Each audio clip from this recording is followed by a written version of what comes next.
Sir sir ಬಿಡಿ sir ಅದು ಬರೋಣ ಸರ್, ಆಮೇಲೆ ಬರೋಣ. ಈಗ ಏನ್ ಕೊಡ್ಬೇಕು ಅದನ್ನ ಕೊಟ್ಟಿದ್ದಾರೆ. ಅಲ್ಲ ಒಂದ್ ನಿಮಿಷ ಸರ್, ಬರ್ತೀನಿ. ಇಲ್ಲ ಶಶಿಕಾಂತ್ ಅವ್ರು ಕೇಳ್ತಾರೆ, ತಪ್ಪೇನಿಲ್ಲ, ತಪ್ಪಿಲ್ಲ. ಬರೋಣ. ನನ್ನ ಹೆಂಡತಿ ಜಮೀನ್ ತೆಗೆದುಕೊಂಡದ್ದು ನನಗೆ ಗೊತ್ತಿಲ್ಲ, ಹೌದು ತಪ್ಪು ಅವರೇ ಬಾಯಲ್ಲಿ ಹೇಳಿದ್ದಾರೆ, ಬೇರೆಯವರು ಹೇಳಿಲ್ಲ. ಕೇತಗಾನಹಳ್ಳಿ ವಿಚಾರಕ್ಕೆ ಬಂದು ಮಾತಾಡೋಣ. ಕುಮಾರಣ್ಣವ್ರ ಪ್ರತಿಯೊಂದು ಅಷ್ಟೇ ಇರ್ತಕ್ಕಂಥ ನೋಡಿ, ಗೊತ್ತಿಲ್ಲ ಅಂತ ಹೇಳಿದ್ದಾರೆ. ತಪ್ಪು ಸರ್ ನೋಡಿ, ಅವ್ರ ಕರ್ತವ್ಯ ಪ್ರಜ್ಞೆ, ಅವ್ರ ಕಂಪ್ಲೀಟ್ ಕರ್ತವ್ಯದಲ್ಲಿ ಬೇರೆ ರಾಜಕೀಯದಲ್ಲಿ ಹೆಂಗೆ ದುಡ್ಡು ಮಾತಾಡೋಣ.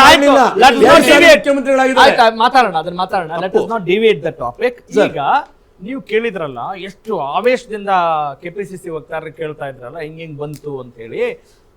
ಈಗ ಇದು ಹೆಂಗ್ ಬಂತು ಸರ್?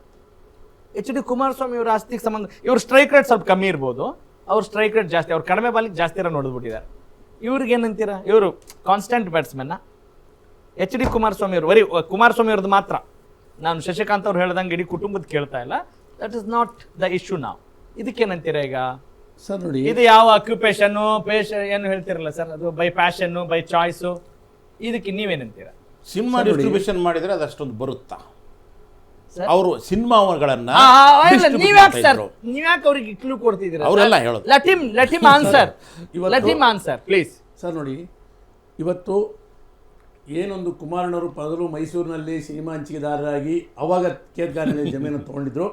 ಇವತ್ತಿಗೂ ನೀವು ಬಂದು ನೋಡಿ, ಎಷ್ಟು ಜನ ಅಲ್ಲಿ ತೋಟದಲ್ಲಿ ಕೆಲಸವನ್ನು ಮಾಡ್ತಿದ್ದಾರೆ, ಎಷ್ಟು ಕುರಿ ಇದೆ, ಎಷ್ಟು ಪ್ರತಿಯೊಂದು ಇದೆ, ಅದು ವ್ಯವಸಾಯ ಅಗ್ರಿಕಲ್ಚರ್ ಆಗಿ ಮಾಡ್ತಿದ್ದಾರೆ. ಓಕೆನಾ ಸರ್? ಜನರ ಪ್ರಶ್ನೆ ಇಷ್ಟೇ ಸರ್, ನೀವು ಯಾವ ನೈತಿಕ ಆಧಾರದ ಮೇಲೆ ಮತ್ತೊಬ್ಬರನ್ನ ಪ್ರಶ್ನೆ ಮಾಡ್ತೀರಿ? ನೀವು ಅವರೇ ಅಂತ ಹೇಳ್ತಾ ಇರೋದು, ಅದನ್ನ ಒಪ್ಪಿಕೊಳ್ಳದೆ ಬರೀ ಕೆಸರಾಚಾಟ ಮಾಡ್ತೀರಲ್ಲ. ಕೆಸರ ಜೊತೆಗೆ ಇರೋದೀಗ, ಸಾರಿ ಕಮಲದ ಜೊತೆ ಇದ್ದೀರಲ್ವಾ? ಹೇಳಿ ಹೇಳಿ. ನಮ್ಮ ಪಕ್ಷದ ಕುಮಾರಣ್ಣ ಇರ್ಬೋದು, ಇವತ್ತು ಒಬ್ರು ಮಾಜಿ ಪ್ರಧಾನಮಂತ್ರಿಗಳ ಮಗ ಆಗಿದ್ರು ಕೂಡ, 2 ಸಾರಿ ಮುಖ್ಯಮಂತ್ರಿಗಳಾಗಿದ್ರು ಕೂಡ, ಯಾವುದೇ ಒಂದು ರೀತಿಯಾದಂಥ ಅವ್ರ ಮೇಲೆ ಕಪ್ಪು ಚುಕ್ಕಿ ಇಲ್ಲದೆ ಅಧಿಕಾರವನ್ನು ಕೊಟ್ಟು ರೈತರ ಪರವಾಗಿ ಇದ್ದಾರೆ. ಮತ್ತು ಇವ್ರು ಏನು ಮಾಡಿದ್ದಾರೆ ಇರ್ತಕ್ಕಂಥದ್ದು ಅಪ್ಡೇಟ್ ಅಲ್ಲಿ ಕೊಟ್ಟಿದ್ದಾರೆ. ಅದೆಲ್ಲರೂ ಕೂಡ ಪ್ರಾಮಾಣಿಕ ಇಲ್ಲ.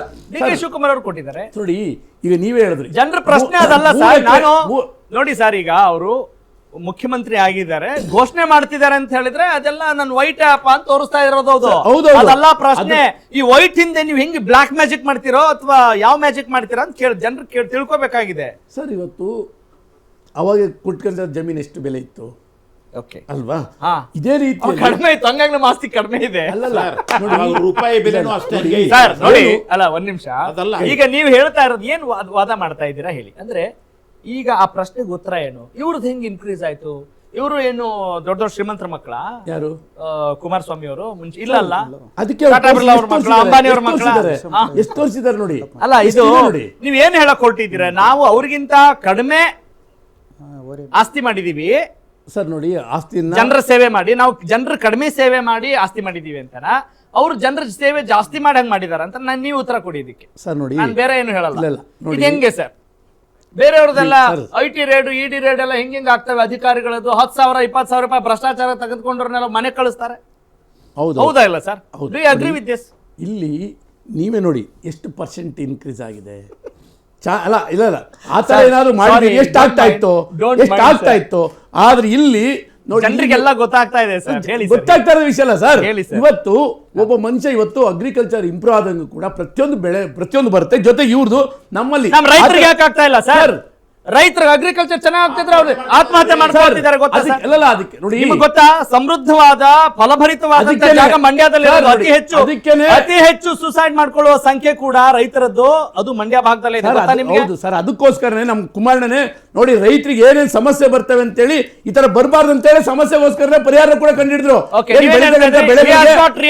ಬೆಳಿಗ್ಗೆ ಬೆಳೀತಕ್ಕಂಥ ಆಗಿದೆ ಈಗ ಅಂತ ಅಲ್ವಾ ಸರ್? ಬೆಳಿಗ್ಗೆ ಬೆಳೆಗಳಿಗೆ ರೈತರಿಗೆ ಬೆಂಬಲ ಬೆಲೆ ಘೋಷಣೆ ಮಾಡಿರ್ಬೋದು. ಪಂಚಾಯತಿ ವೈಸ್ ಬೆಳೀತಕ್ಕಂಥದಕ್ಕೆ ಅನುಕೂಲ ಮಾಡಿಕೊಡ್ಬೇಕು ಅಂತೇಳಿ ನಮ್ಮ ಪಂಚರತ್ನ ಯೋಜನೆಗಳನ್ನ ಮಾಡಿದ್ದು ನಾವು.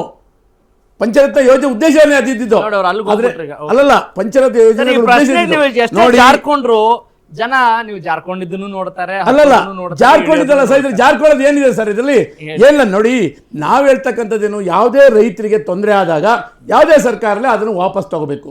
ಇದು ಬಿಡ್ತಿ ಏನೊಂದು ಬಿಡ್ತಿ ರೈತರು ಹೋರಾಟವನ್ನು ಮಾಡ್ತಿದ್ದಾರೆ. ಆ ಹೋರಾಟಕ್ಕೆ ಬೆಲೆ ಆದ್ರೂ ಕೊಟ್ಬಿಟ್ಟು ಈ ಕಾಂಗ್ರೆಸ್ ಸರ್ಕಾರ ಈ ಟೌನ್ಶಿಪ್ ಇದು ಪ್ರಾಮಾಣಿಕವಾಗಿ ಹೇಳಿ. ಈಗ ಈ ಆಸ್ತಿ ವಿಚಾರ ಒಂದ್ ಕಡೆ ಬಿಡಿ, ಅದಕ್ಕೆ ಅವರು ಮ್ಯಾಜಿಕ್ ಹೇಳ್ಕೊಡಲ್ಲ ಅಲ್ವಾ, ಇವರು ಅದಕ್ಕೇನು ಸುಮ್ಮನೆ ಮಾತಿಗೆ ಹೇಳಿದ್ರು ಹೋದ್ರು ಎಚ್ ಡಿ ಕುಮಾರಸ್ವಾಮಿ ಅವರು ಕೂಡ. ನಿಜ ಹೇಳಿ, ಇದು ನಿಜಕ್ಕೂ ಕೂಡ ರೈತರ ಹಿತಾಸಕ್ತಿಗೋಸ್ಕರ ನೀವು ಹೋರಾಟ ಮಾಡಿ ನೂರಕ್ಕೆ ನೂರು ನಿಮ್ಮ ಅಲ್ಲಿ ಒಕ್ಕಲಿಗ ಸಮುದಾಯದ ನಾಯಕ ನಾನಾಗ್ಬೇಕು ಅನ್ನುವ ಒಂದು ದೊಡ್ಡ ಮಟ್ಟದ ಹೋರಾಟ ನಡೀತದೆ ಸರ್. ಇಲ್ಲ 100ಕ್ಕೆ 100 ಆ ಭಾಗದ ರೈತರಿಗೆ ಅನ್ಯಾಯ ಆಗಬಾರ್ದು ಅಂತಕ್ಕಂಥ ಉದ್ದೇಶದಿಂದ ಹೋರಾಟ ಮಾಡ್ತಾ ಇರೋದು 100ಕ್ಕೆ 100. Okay fine. ಗೋವಿಂದರಾಜ್ ಅವರೇ, ಈಗ ಅವಾಗಲೇ ಕೇಳಿದೆ ನಾನು, ನಿಮ್ಮ ಈ ಧ್ವನಿ, ಈ ಆಕ್ರೋಶ, ಈ ಸಾತ್ವಿಕ ಸಿಟ್ಟು ನಮ್ಮ ಆರ್ ಅಶೋಕ್ ಅವ್ರಿಗಾಗ್ಲಿ, ಆ ಭಾಗದ ಅಶ್ವಥ್ ನಾರಾಯಣ ಅವ್ರಿಗಾಗ್ಲಿ, ಅಥವಾ ವಿಜೇಂದ್ರ ಅವರೇನೋ ಲೆಟರ್ ಬರೆದಿದ್ದಾರೆ ಅಲ್ವಾ ಸರ್ ರಾಹುಲ್ ಗಾಂಧಿ ಅವರಿಗೆ, ಪರಿಸರ ಕಾಳಜಿ ಹೊತ್ತಂತ ರಾಹುಲ್ ಗಾಂಧಿ ಅವರಿಗೆ ನಮ್ಮ ಎಲ್ಲರೂ ಬರೆದಿದ್ದಾರೆ. ಇನ್ನೊಂದು ವಿಚಾರ ಏನು ಅಂತ ಹೇಳಿದ್ರೆ, ಡಿ ಕೆ ಶಿವಕುಮಾರ್ ಅವರು ಹೇಳಿದ್ರು ಅಂತ ಅಂದ್ಕೊಳ್ತೀನಿ, correct me if I am wrong, Bidadi township ಸಂಬಂಧಪಟ್ಟ ಹಾಗೆ ಪ್ರಧಾನಿ ಮೋದಿ ಅವರು ಪ್ರಶಂಸೆ ವ್ಯಕ್ತಪಡಿಸಿದ್ದಾರೆ ಅಂತ ಹೇಳಿದ್ರು. ಇಲ್ಲಿ ನೋಡಿದ್ರೆ ಲೆಟರ್ ಬರೀತಾರೆ ಅಂತ ಹೇಳ್ತಾರಲ್ಲ ಸರ್, ಇದು ಯಾವ ನ್ಯಾಯಸ್ವಾಮಿ ಇದು? ಇವತ್ತು ರೈತರಿಗೆ ನಾನು ಅವಾಗಲೇ ಭಾಳ ಕ್ಲಿಯರ್ ಆಗಿ ಹೇಳಿದೆ, ರೈತರು ಇವತ್ತು ಬೇಡ ಅಂತ ಇದ್ದಾರೆ, ಪ್ರಾಜೆಕ್ಟ್ ಬೇಡ ನಮ್ಗೆ ನೀವು ಉತ್ತರ ಕೊಡ್ತಾ ಇಲ್ಲ.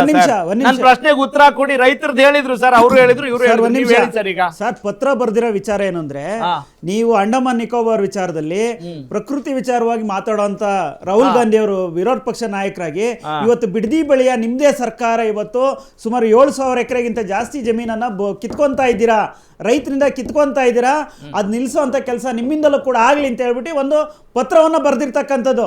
ಯಾಕೆ ಅಂತ ಕೇಳಿ, ಫಾರ್ಮಾಲಿಟಿ ಬರೆದ್ರು, ಯಾಕಂತ ಫಾರ್ಮಾಲಿಟಿ ಇಲ್ಲ ಸರ್,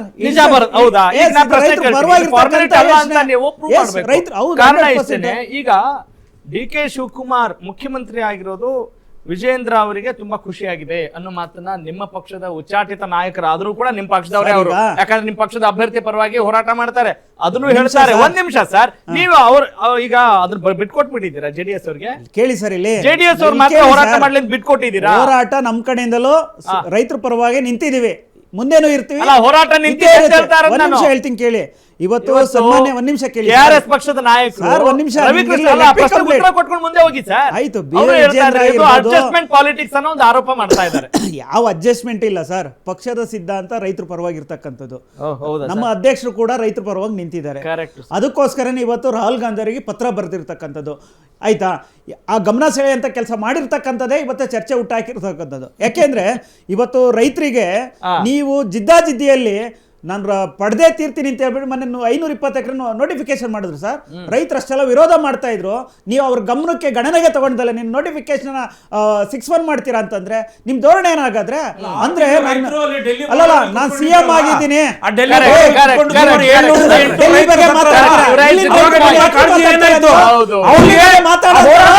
ರೈತರಿಗೆ ಭಯೋತ್ಪಾದಕರು ಅಂತ ಹೇಳ್ತೀರಾ? ನಿಮ್ಗೆ ಮಾನ ಮರ್ಯಾದೆ ಇರಬೇಕು, ಸುಮ್ಮನೆ ಸುಳ್ಳು ಹೇಳಕ್ ಹೋಗ್ಬಿಡಿ.